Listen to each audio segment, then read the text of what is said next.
You're welcome back.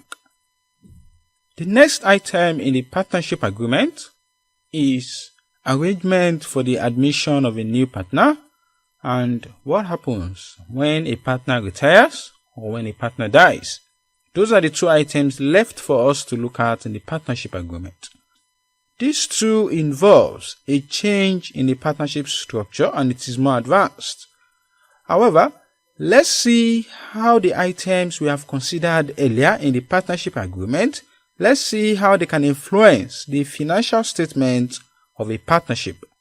The financial statement of a partnership is the same as that of a sole proprietorship.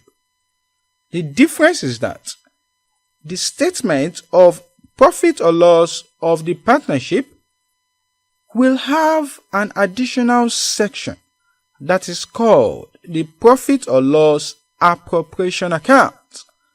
And it is in this account that the distribution of profits is shown, meaning this is where the share of profits, the interest on drawings, the interest on capital, the partnership salaries, this is where they will appear.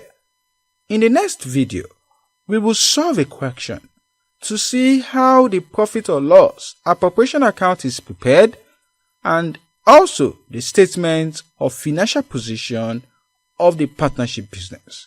Thank you very much. See you in the next video.